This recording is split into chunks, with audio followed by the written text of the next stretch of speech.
Hello, live stream audience. Welcome. Hi.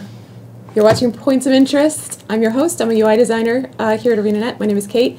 I am joined today by Nguyen again, who you may recognize from last week's Points of Interest as well. He's here to talk about the first episode of Season 2. And we have, for the first time on Points of Interest, Angel McCoy, who is one of our narrative designers, who wrote all of the story, I believe, for this episode. So we have two amazing people. Some of it. Not all of it. My favorite parts, I think she wrote. The best parts of it. So we have two super amazing people to talk to us today about this new content release, which I personally loved, but we'll get into that in just a second.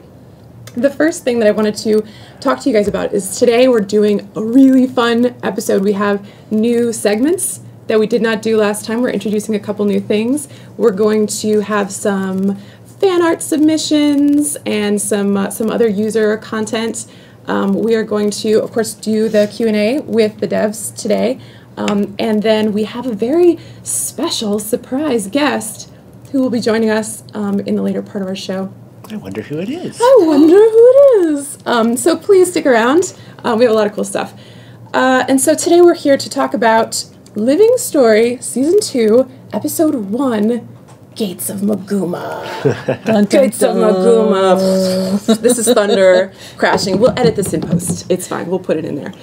So if you have not yet completed this part of the story, I just want to warn you, we may spoil it for you. Like, there's going to be a lot of discussion about story beats and particular parts of the map. So if you want to be spoiled, then by all means, watch on. But if not, maybe just pause and go play through the story, come back. We'll archive this video on YouTube. It'll be great. It's been 48 hours. Statute of limitations is over. That's right. Apparently, that's all you get. Yep. And going forward, we will always have this show the same week as the episode is released. So before you watch Points of Interest, make sure you complete the story episode. So let's do, I think the first thing we're going to do is look at some of our fan submission work, which we got a ton of. We have a couple of really cool pieces to show you guys today. So the first one is this adorable fan art of Timey, which is painted by, the user is named Elkie, I think, and in-game name is Les1265. Yeah. Aaron's actually a friend of mine. I love your art. I love you. We all Thanks do. so much. Every single one of us, when we saw this Timey art, Yep. we're like, oh my gosh, this is so great. adorable. And she's like one of my favorite parts of this particular episode too. Timey is amazing. She's so interesting.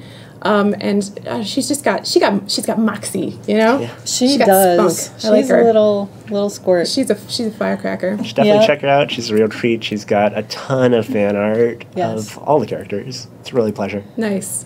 Really well done. So the next one we're going to go to is actually a screenshot. Ooh. And this is from Juria, is the name of the submitter. And this screenshot is so cool.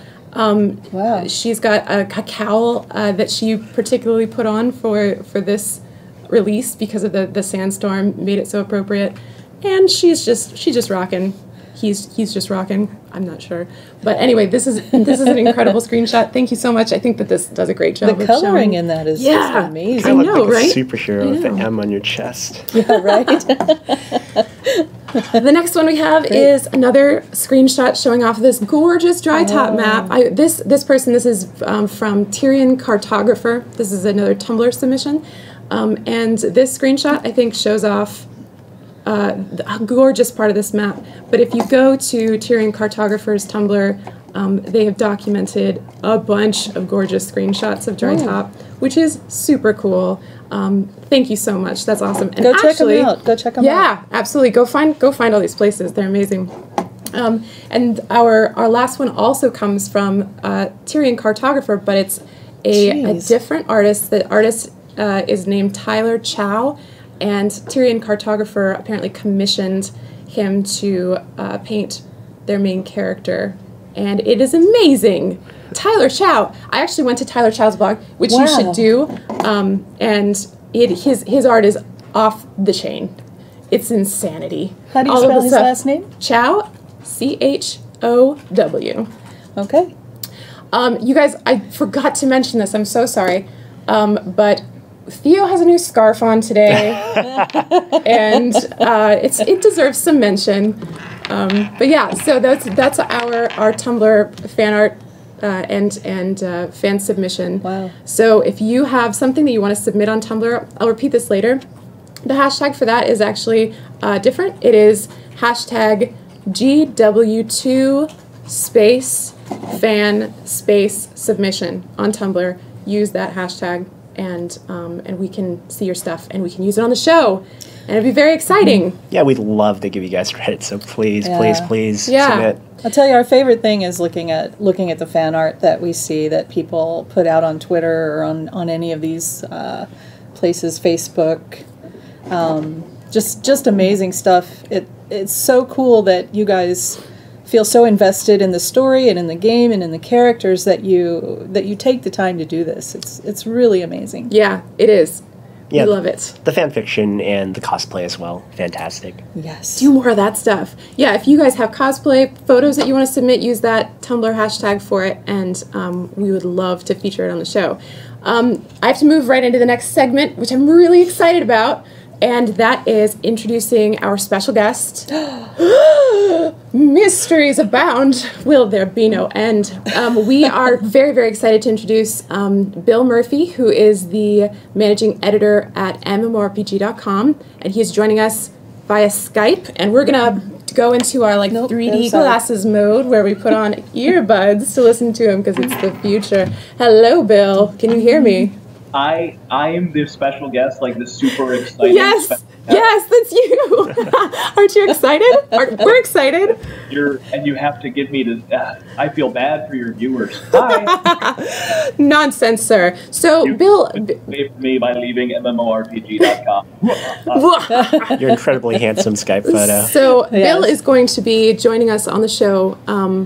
As a regular segment, we're going to invite him to come on and submit questions that have been asked by the MMORPG audience, which is cool because it's going to be stuff that we may not see through our normal community channels. It gives us a brighter and better and wider audience to get ideas and questions from. So yeah, Bill, have you had a chance to play the content yet? Later. I'm sorry. Yeah, it's pretty exciting actually. I'm really happy you guys asked us because we see all this speculation on our forums day in and day out. I know there was a whole bunch of people talking about a new Elder Dragon and all this other stuff at the end of season 1, and then it all went quiet because you guys went quiet. So it's fun to watch everybody get stoked and excited and start guessing things all over again. So I'm pleased to be here. Awesome. Fantastic.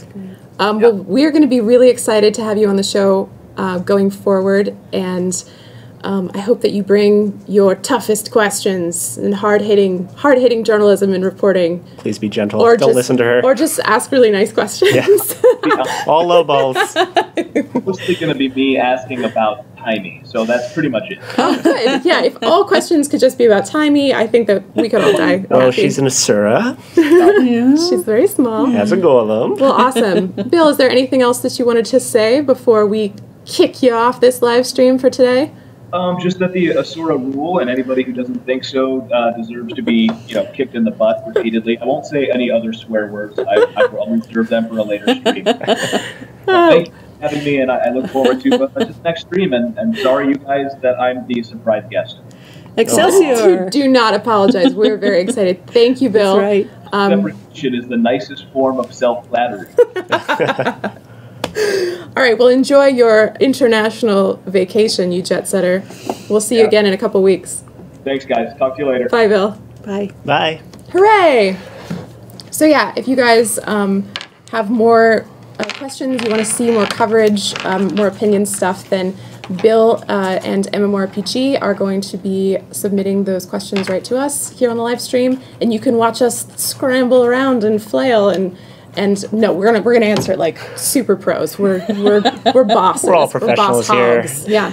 We really love answering your questions too, and It's awesome. We do. we'll try and answer any of the ones we can answer. We Right. probably won't spoil anything unless we heck up really badly. Right.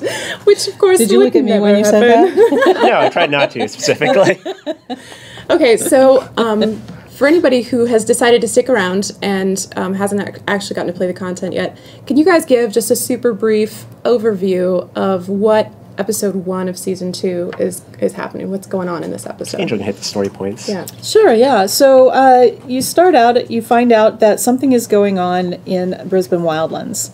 And you arrive there. There's some Seraph there who are basically after bandits, one assumes, but when they arrived here at this place, they found some other things going on. Notably some giant vines that are making life difficult there. You To say the least. To say the least, yes. Big, thorny, nasty vines. You also run into Belinda there, who is Marjorie's sister. Belinda Delacroix. Belinda Delacroix. She is there with the Seraph, and you get a chance to talk to her, you get a chance to talk to her boss, and at the end of that, she is sent back to Fort Salma. And you proceed forward into Drytop. You arrive in Drytop to discover that a Zephyrite ship has crashed. Sadly, this is a terrible tragedy. Many people are dead. Many people are dying. They are taking the survivors to a little town called Prosperity, which is there nearby, which appears to be some sort of criminal town, actually, some sort of outlying frontier town where criminals have decided to take up residence, and there are also many miners here. When I say miner, I mean with the E, not the O. People actually digging in the dirt and digging in the earth for copper. This whole area, actually, I'll let Theo sort of describe what goes on as you're trekking across Drytop. Sure. I mean, I think Angel didn't mention the villains of this release are as they tend to be giant jerks. The Inquest. Yeah. They have interest in the wreckage that's basically scattered across Drytop.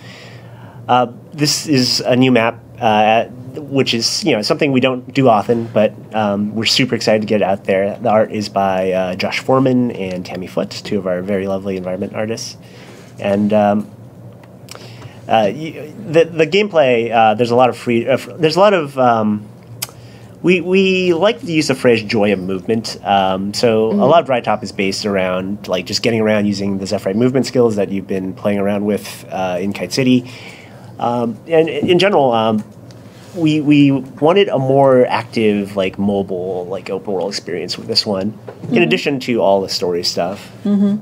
Yeah, there's a lot of environmental challenges here that you'll face.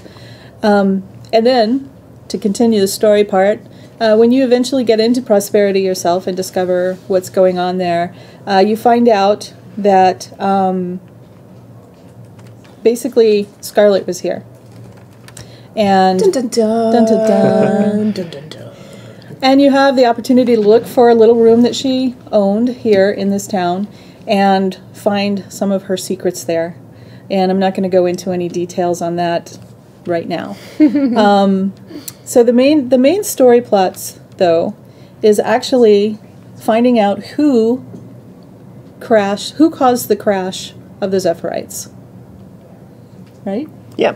Awesome. Yep. So, what did you do, Theo? You first. What did you work on specifically in this episode? Well, so as principal designer, I was involved a lot in architecting the overall experience in terms of like what the general direction of the story would be, and then what each of the content pieces would look like. Okay. Sarah Sperry and Lisa Davis and Byron Miller, lovely designers who are too scared to be on air with you. You're all cowards. I will frighten all of Arena She's very Net. intimidating. They did a lot of the open world stuff. Sperry, one of my very favorite people, she did the First Contact instance and the Scepter Aaron fight. I worked extensively on the Trash Side investigation with Marjorie and Casimir. I do love ladies detectiving, so that's kind of my thing. Yeah, that's awesome. Angel? Me, I worked on any of the text that is related to your team, to Bram, Rox, Casimir, Marjorie, Timey, and the other writers on the team were Peter Fries and Alon Stimmel, and they both did amazing jobs with the Zephyrite, with the Dermot Priory characters that are out there, with basically all of the ambient characters and event-related characters. The main thing that I think I worked on would be the story instance. The story instance at the end where you go and you find Scarlet's room. I actually was allowed the opportunity to flex a very new scripting muscle and actually build out that content myself with a lot of help from Theo and other designers. That's awesome. Yeah, really cool. they probably got tired of me appearing next to their desk with a querying question on my face. No, never. Maybe a little. I think that you did an incredible job, because that investigative room, in most games, whenever I get to a point where I know that I'm just going to be kind of experiencing the exposition of a room, I always sort of dread it. It's something that loses my interest really quickly, and this did not at all. Like I was so into the way that even though it was exposition, I was still interacting with those items in that room, and I was learning a lot from the dialogue that I was in. And the dialogue is essentially customized to your race and your profession too. It was just so well done in these like low polished ways that people might not notice. So hats off to you, Madame. I think that room was amazing. It was really, really cool. Very well done. It was fun to make. Yeah, I would like to try that out sometime, just for fun. So what would you guys say if you had to pick your favorite parts of this episode? I'll start with you this time, Angel. Your favorite part of this particular content release, anything, whether you worked on it or not, what would it be? I have to go with that room, mostly because I put so much time and energy into it, but also because it gave me a real opportunity to lay down a lot of the lore, a lot of the backstory, and to tie in some moments and characters from Guild Wars 1 that I don't always get a chance to do. We are limited to how much content we can put in for a couple of different reasons. Aesthetics, also just we have budget limits on our text and on our voiceover. And this room actually gave me the opportunity to just really tackle some of the topics that I've had on the shelf for a year. Yeah. Or, up to a year. And really, really get that out there. That's awesome. So yeah, that was really, really good. It's fantastic. How about you? So the selfish answer would be I really love the Crash Site investigation because I worked on it. Indeed. But no, I think in general, my favorite thing about the whole release and any of the Living World releases involving your team is just seeing the gang back together. I mean, seeing like how Rox and Bram are getting along, how Bram's recovered from his injury. Bros. Yeah, Cass and Jory, how their relationship's evolving, how Marjorie's recovering from her injuries, and then just like the general like the familial nature of all those characters with Timey. Like I think that's something that really comes through in Scarlet's room, where like just everyone's poking fun at Timey, and Timey's going nuts, and she's totally geeking out, kid in a candy store. And I think in general, the reception of those characters and their interactions has been overall really positive. And it's just been a great pleasure to do anything with them. I mean, not everybody's going to like every character. I know someone's out there is like, I hate Timey, blah, blah, blah, blah, blah. How can you hate Timey? And you know what? Timey's not for you. You're also a monster. Ruby Bear, our producer, just stood up over her computer with her jaw like on the floor. Like, who could hate Timey? Are you kidding me? Yeah, there's always that thread, Kaz and Jory, blah, blah, blah, blah, blah. And that's not how I imagine you talk when you type that. we appreciate you, don't get me wrong. Yeah. So are there any little Easter eggs hidden in this content that an exclusive hot peek for our live stream viewers that you guys hope that people find? Can you maybe give them a little hint? Something. So I don't know if it counts as Easter egg, but you might have noticed in just the more recent releases of Living World in general, there's been a lot of things you wouldn't have noticed unless you just stumbled upon them or looked for them. So like an example is. In I think it was the Origins of Madness release, there was Cass and Jory's house in Divin's Reach popped up. In Battle for LA, there was Belinda Delacroix was actually already in the game there at Fort Salma, which a lot of people didn't see because it was just this thing to reward people that explore and look deeper. So I mean. Scarlet's Room is a treasure trove of just small little details, and these things all mean things. These are if you look very closely, you're gonna be able to piece together some of what's to come, or at least speculate about what's to come. I think a thing that a lot of people probably glossed over is there's this very interesting interaction, and this is kind of a spoiler. So if you haven't played it, tune out.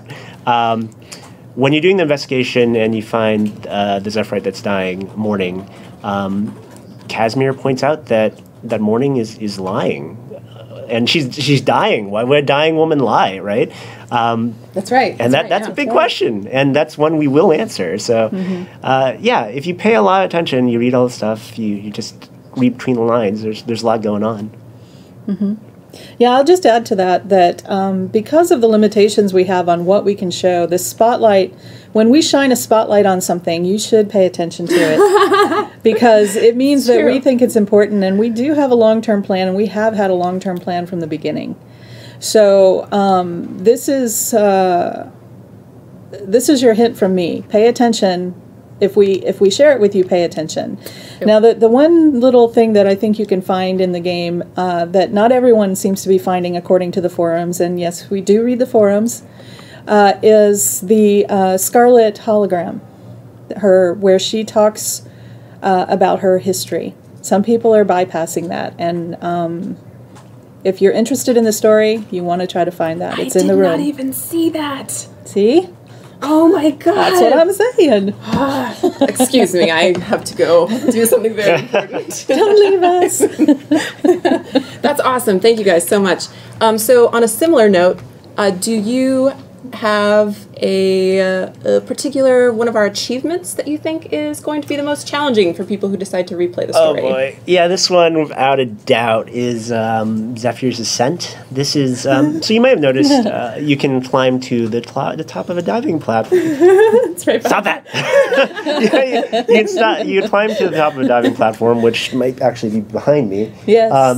And you do that in the open world through using Zephyrite movement crystals. And a lot of people, Kate included, are like, yeah, man, this is really hard. And, well, there's an achievement in the Crash Site investigation to do it without using any of the Zephyrite movement crystals.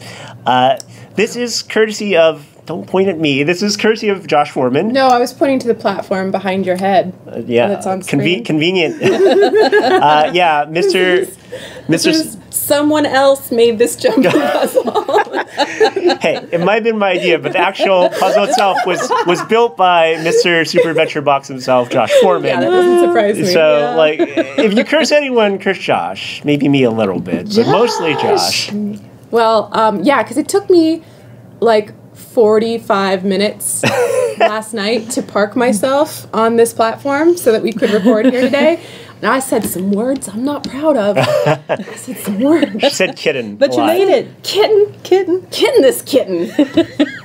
And I died a lot. Anyway, let's move on. So there was one thing I wanted to, Angel, you mentioned earlier you had it was related to the Dying Zephyrite, and it was about Casimir.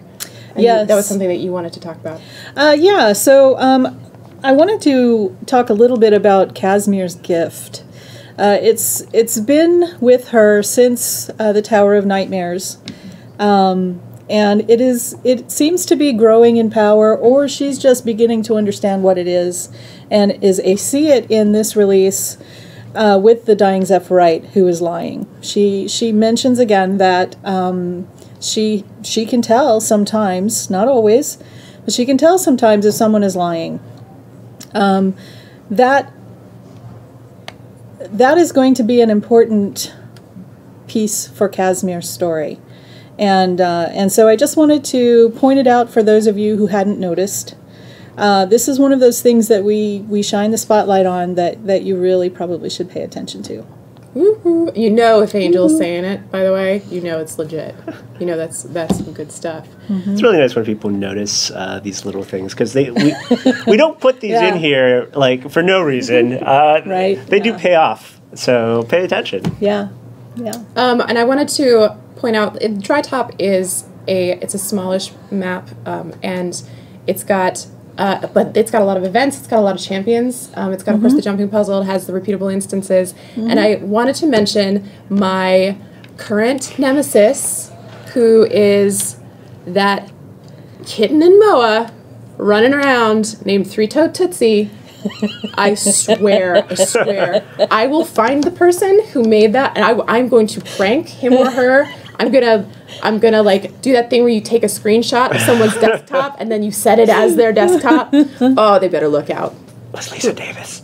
Lisa Davis? Lisa Davis. I didn't say that. Who said that? Wasn't me. Lisa Davis. I'm on to you. Oh my gosh. That is the worst. Must have been Ruby who said champion. Anyway, so some general overview stuff about episode 1 and the episodes going forward too. To be unlocking the content, you have to be level 80. You have to have a level 80 character on your account. Your personal story, the one that you've been doing as you level up, you actually don't need to have that finished in order to participate in the living story stuff. It takes place chronologically afterwards, so it's better if you complete your personal story, but it's not necessary. Once you complete the episode of a living story release, then we'll automatically send you back to where you were in your personal story if you're not completed yet. Yeah, we are designing with the understanding that you have gone through the personal story, so you may get spoilers from the personal story if you haven't played through it in the new content, but it's not required. Right. And it is right now set so that you complete it once on a character, and then you unlock it for achievements, and then each of your alt characters also needs to play through the story and unlock it for achievements. The good news about that is that everybody gets rewards. All of the rewards are the same across, so you don't get diminishing rewards for doing any of that. Yay, more stuff, more loot and piles of silky sand. Stuff is good. So yeah, I think we have run way over time. Already? Because we are cool. Oh, I apparently was idle too long and have logged out. Oh no. I will go back in the game. This is my character, though. Isn't she boss? Look at her. She's totally boss. I love the hair. Love the Thank hair. you very much. There we go. There we go. This is a professional arrangement. This is a Loading professional screen setup. by Theo Prince.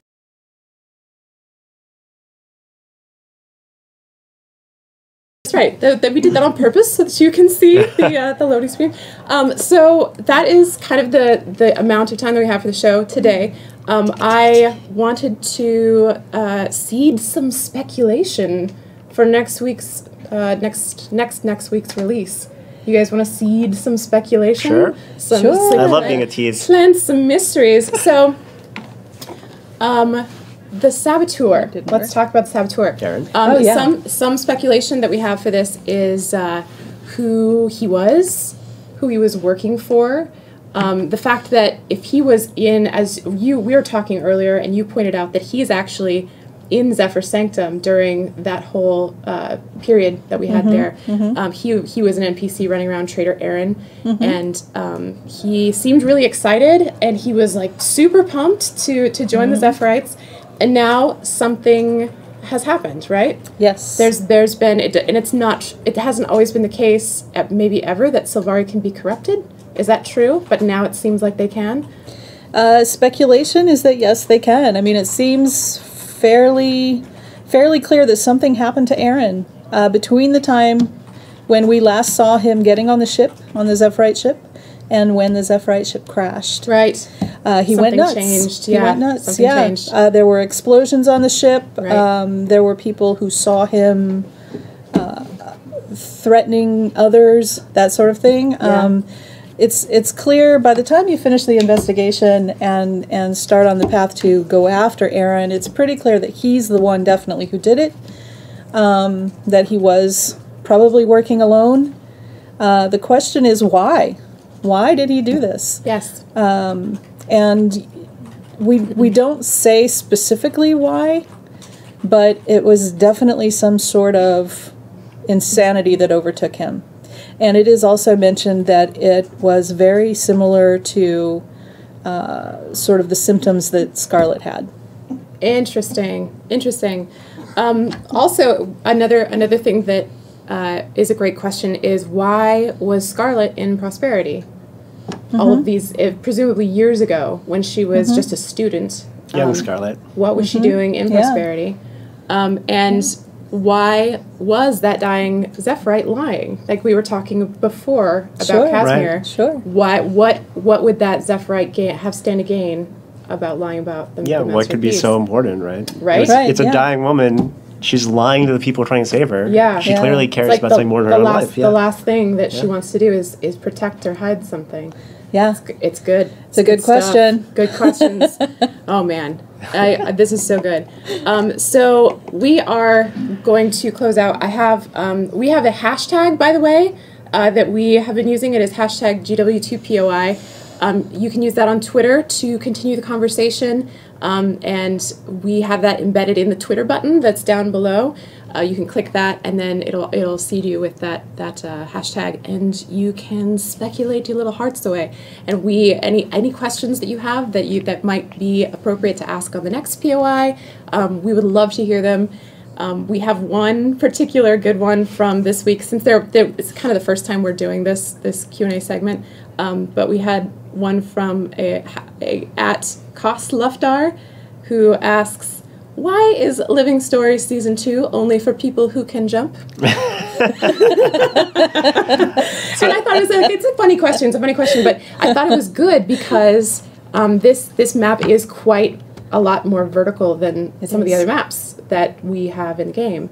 So I wanted to talk to you guys and see, what is that an intentional thing that we're doing? Yeah, I mean, we're always exploring new gameplay avenues. As I talked about earlier, joy of movement is a big theme for this release. And verticality, which I'm not actually sure is a word. Pretty sure it is now.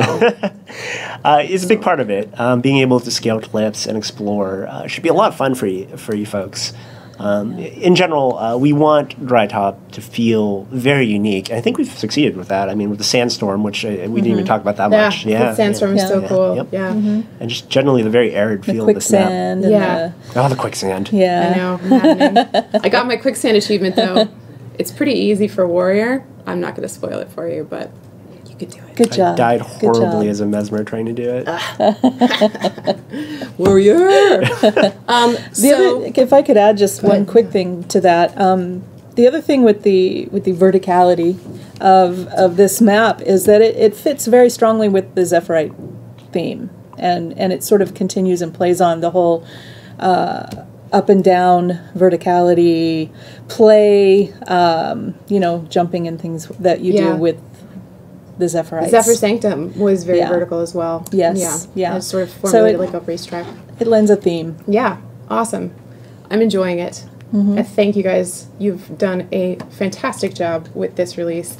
Literally my only complaint is that I wish it were like 35 hours long. That's the only thing. And I love that feeling because it's a bite size. It's an episode, like a TV episode would be an hour and a half long. Yeah. And to be able to have that much content and just like need more of it, that's my binge watching side of me. Like I just need more. But that means you guys have crafted something that's mission amazing. accomplished. Yeah. Thank you so much. And I makes personally us feel good. Makes me feel good. There's a lot of documentation here internally for like how the rest of the story plays out. I haven't read any of it. I don't want to know. I'm working on other things. I'm just like, keep my head down. I don't want to know what happens. And so I get to experience it as it comes out with you guys. And so all of my enthusiasm about this is very genuine because I honestly have no clue what's going to happen, and the mysteries are very interesting. So if you have questions, speculations, comments, criticism, compliments on scarves, please use our hashtag on Twitter, hashtag GW2POI. If you want to feature any fan submission, screenshots, cosplay, fan art, whatever, use on Tumblr, the hashtag is going to be GW2 space fan space submission. I know that's a mouthful. I'm sorry, but you're intelligent people. You can do it. You'll figure it out. Yeah, we would love it. It's for legal purposes, but we would love to have more of your stuff. You can find us on social media as well. You'll find us on social media. You will be talking to Ruby Bear, our producer, on social media, probably. So next week, you'll have the Ready Up live stream, which is the PvP balance. So make sure you tune in for that if you are a fan of the PvP side of the game, which is awesome. And then July 15th will be the release of episode 2, season 2, yes. You had one job. I know. I messed it up, guys. Episode 2, season 2 comes out on July 15th. The next episode of Points of Interest will be on July 18th, the following Friday. We have had so much fun on this show. I love talking to you guys about this stuff because I can honestly just geek out about it. I'm such a big fan of the work that's being done on Living Story. I hope you guys are too. I hope that you enjoyed this, you learned something. Yeah, that's our show. I wanted to quickly give some credit. We don't have like a credit scene yet, so just in case you're wondering, our intro music is done by McLean Deemer, who's our new composer, who's doing like all that hot new music for Drytop that you guys have been freaking out about. Has Fantastic been McLean and Leif as well. But yeah, he's just sort of been recently he's been given a promotion to being a full composer, so we're very excited. Drew Cady does our audio setup. Ben Coelho helps with all of the lights and cameras and making us look fun. Eli Shear did our logo. Luke Knocker did our animation intro. Ruby Bear is our brains of the operation over there.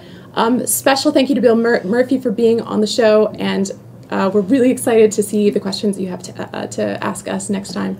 And of course, Theo and Angel, thank you for being my guests today. Thank you for having us. Thank you. Thank you all. Thank you, Livestream. Tune in next time for my new scarf. Enjoy. Have a lovely couple of weeks. Bye. Bye. Bye.